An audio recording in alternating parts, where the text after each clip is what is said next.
6 women, 1 goal. Extreme Huntress. Extreme Huntress is brought to you by these proud sponsors.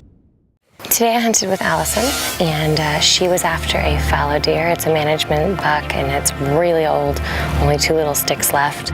Native to Europe, dwindling fallow deer populations have been restored worldwide by the conservation efforts of men like Jeff Rann at the 777. He's probably 9-10 years old, so he's on the downhill cycle. So that's what we're looking for, and that's the lay of the land. So I think you're right. I don't want to spend too much time up there. Sticks can be your best friend, but if you're not familiar with them, I don't want to be fumbling. Oh, it's perfect. See, and then you get nice and steady because half of your weight should be pushing onto this. Let's go get him. The idea was to get down to the water where it was cooler because we figured we'd see the fallow deer down there. We started off with a pretty simple game plan. We let her know that the species in general is from Europe. Do we know what their poop looks like? They like the cooler areas, and it was a very hot day today. It's about 100 and something, and it's like 80% humidity.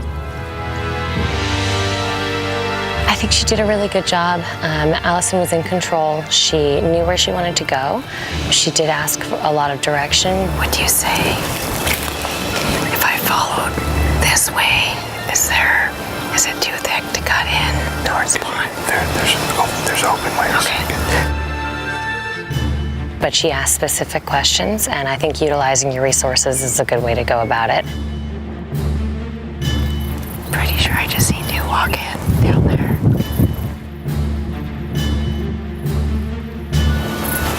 That's him. I'm almost certain I just saw the management fallow deer that we're going after, but now he's gone back in the bush. So, oh, there he is. There he is, guys. I saw just the head of something with just little nubbins sticking out, and I thought that was the one that I needed to get. He had 2 little spikes and a spotted skin, but unfortunately, once we got really excited, we realized that it was not quite the right animal. It was a perfect setup, but it was the wrong species, so we let those guys go by, and then we ended up making it down to the pond.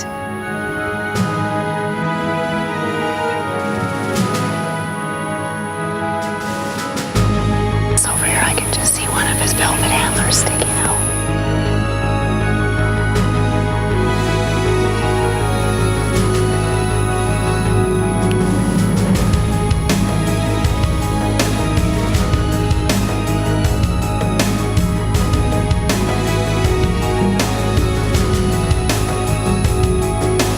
We snuck up pretty darn close to him, probably about 20 yards away, I would say.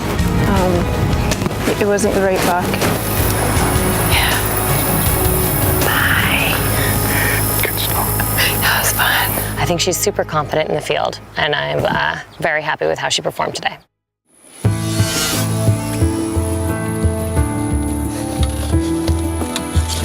Lindsay has once again opted to go after the scimitar horned oryx, a management animal that so far has proved extremely elusive. And this is an open pasture. Lindsay is an excellent hunter. She knows what she's doing. She has a lot of experience. She knows to work the tree lines. She knows to work the wind. She knows to have the sun at her back. She has very good instincts. She slows down when we hit the open fields. She knows how to get in even closer than most people ever could dream of. But she's definitely a bow hunter.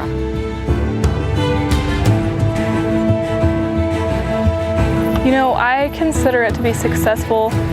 I mean, just in the fact that Olivia really got to see me hunt, and that's what I was trying to show her, that I have some hunting skills. If you want to, we kind of look to the right, I'll kind of look left, if that works for you.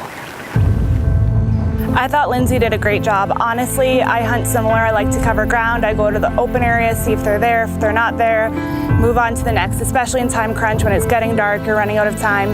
We saw a lot of animals. I mean, we didn't bust them out. I thought she did a really good job.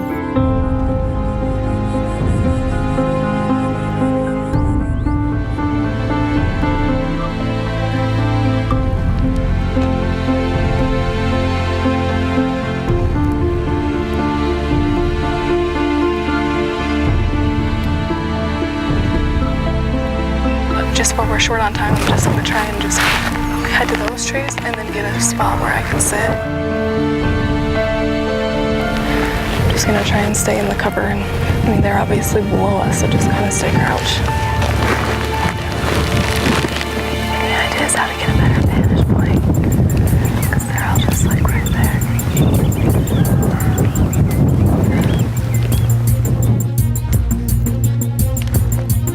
I felt like I covered a lot of ground. I felt like I did a lot of things well.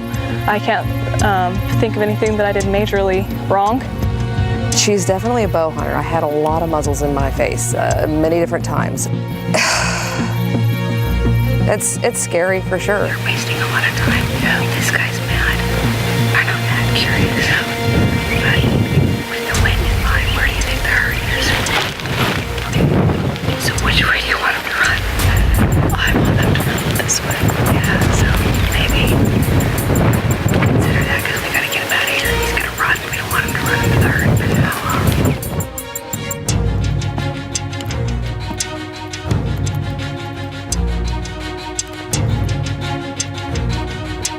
I still feel like I want to be on that side of the field because of how the wind is. I really wish I could have got up closer to and realized that that guy I was after wasn't in that group, but I lost about 15 minutes there when I could have been somewhere else in this hunting area, you know, looking for the one I was after, but I couldn't do anything about that. Two bad horns walked into the trees to the left. There were a couple times, and I think it's because she's dominantly a bow hunter, but she had her gun, and there's nothing in the chamber, but it was in the magazine, and she was holding it over her shoulder and moving around, and it would swing across, so I'd try and get out of the way. And I mean, it's gun safety, you do feel a little uneasy, but again, she's a great hunter. I think it's just because she's normally a bow hunter, so she doesn't have to worry about the barrel. So the only thing that I noticed tonight was that you definitely uncomfortable holding the firearm.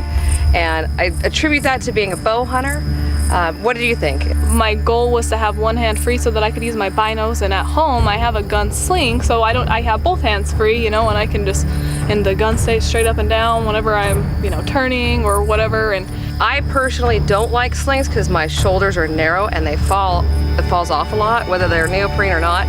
So I'll kind of show you how I tend to hold it. Sometimes if I'm behind everybody, I'll carry it like this. Sometimes I'll be able to do that. See where I've just kind of got it under my armpit, but you just kind of brace it with your hand and you can walk really easily like that. Other than that, this girl's a freaking hunter. She's a badass hunter. Next time on Extreme Huntress, Candace, with the help of Chantel, attempts to take her second management animal. She's had the hot hand in the field so far. Will her streak continue? Tune in to find out. Extreme Huntress is brought to you by these proud sponsors.